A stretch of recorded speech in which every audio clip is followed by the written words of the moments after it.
Hello friends, Vardhan academy में आप सभी का स्वागत है। दोस्तों, आज की इस वीडियो में हम लोग केवीएस पीआरटी एग्ज़ाम 2023 में जो आपका 24 फरवरी को एग्ज़ाम हुआ फर्स्ट शिफ्ट में, उसका एनालिसिस करेंगे कि किस प्रकार के प्रश्न पूछे गए हैं। ठीक है, तो चलिए आज की वीडियो स्टार्ट करते हैं। सबसे पहले मैथमेटिक्स से स्टार्ट करते हैं। इसमें देखिए, सबसे पहले एक पैटर्न पूछा गया था।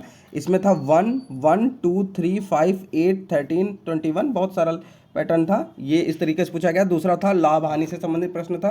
तीसरा था रोमन संख्या में बदलने के लिए। ठीक है, रोमन अंक आपको पढ़ के जाने हैं।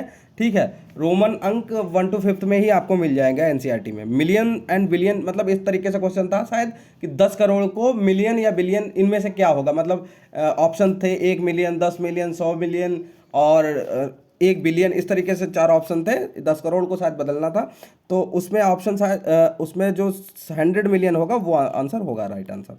फिर है प्रतिशत से संबंधित था। इसमें एक इस तरीके से था, एक स्कूल में इतनी लड़कियां हैं और टोटल लड़कियां इतनी हैं और टोटल जो शिक्षार्थी हैं उनका 40% है, इस तरीके से। तो लड़के कितने हैं, इस तरीके से प्रतिशत से संबंधित प्रश्न था। आयत से संबंधित प्रश्न पूछा गया था। 6 × 4 मीटर इस आकार का एक आयत होता है और उसमें फिर उससे भी छोटी, मतलब आकार की टाइल्स कितनी लगाई जा सकती हैं। ठीक है, तो जब भी ऐसा कोई भी सवाल आए कि टाइल कितनी लगाई जा सकती है, तो बड़ी आकृति का जो क्षेत्रफल है उसको छोटी आकृति के क्षेत्रफल से भाग दे देना चाहिए। ठीक है, बस आंसर आ जाएगा। फ्रैक्शन भिन्न से संबंधित प्रश्न था। 3 क्रमागत संख्याओं का योग 300 है, तो पहली दूसरी संख्या, ऐसे इस तरीके से भी एक क्वेश्चन पूछा गया था। एचसीएफ एंड एलसीएफ से इस टाइप से क्वेश्चन पूछा गया था। 2 संख्याओं का गुणनफल बराबर लासा गुणे मासा वाला। ठीक है, मतलब पहली संख्या दी होगी, पहली संख्या मान लीजिए, पहली संख्या नहीं दी है, दूसरी 24 दी गई है, तीसरी दी है आपको 12 और चौथी दी है 2। ठीक है, ऐसे करके, सॉरी 2 नहीं, यहाँ पे 4। ठीक, इस तरीके से दी है, मान लीजिए, तो यक्स की वैल्यू निकालनी थी। ठीक है, तो इस तरीके से अगर दिया हो तो आप लोगों को ये 2 संख्याओं का गुणनफल बराबर लासा गुणे मासा, ये आपको लगाना होगा। 5 अंकों की सबसे बड़ी संख्या जो 535 से विभाज्य हो। ठीक है, तो इस तरीके से एक प्रश्न पूछा गया था।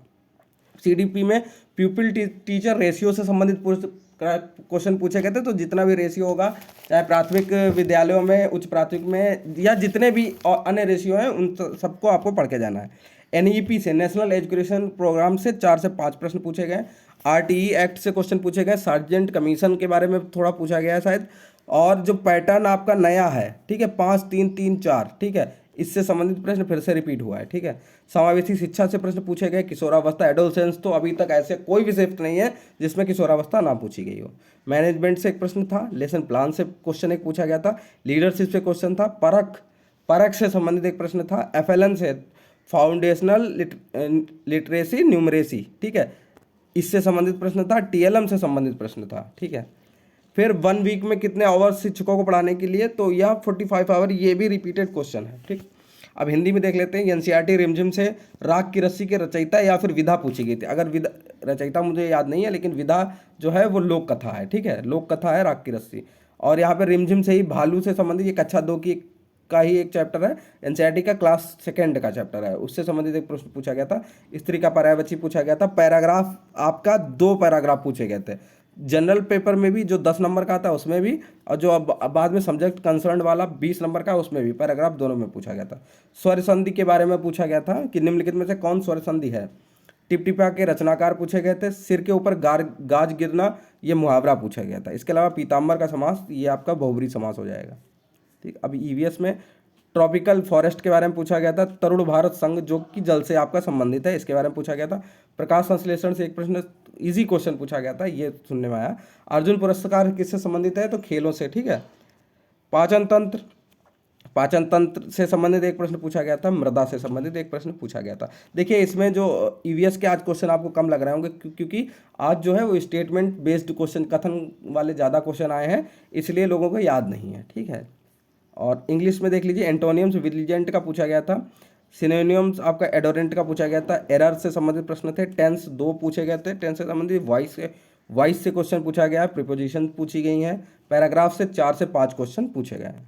ठीक, फिर रीजनिंग में आपको कैलेंडर, सर्कल में सेटिंग अरेंजमेंट, सर्कल में इस तरीके से कि ऐसे ऐसे बैठे हैं, इस तरीके से सर्कल में आपसे पूछा गया है।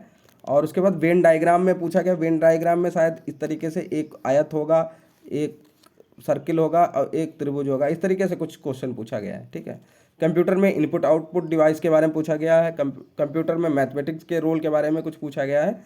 लैन वैन नेटवर्क मतलब नेटवर्क से संबंधित प्रश्न पूछा गया है, ठीक है। लैन वैन मैन से संबंधित, स्टोरेज से संबंधित एक प्रश्न पूछा गया। जीके और करंट अफेयर में गोवा फिल्म फेस्टिवल से पिछली बार बेस्ट एक्ट्रेस पूछा गया था, इसमें बेस्ट एक्टर पूछा गया।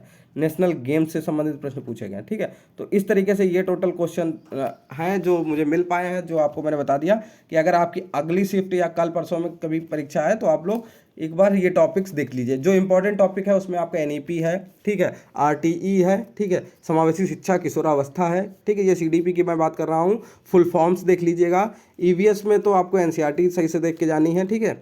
और गोवा फिल्म फेस्टिवल, साहित्य पुरस्कार, ये आपको जीके जीएस में देखने हैं, ठीक। तो इस तरीके से आप लोग टॉपिक देख के जाइएगा और आपके मन में आपको कोई सवाल हो तो आप लोग कमेंट बॉक्स में पूछ सकते हैं। आज की वीडियो देखने के लिए धन्यवाद।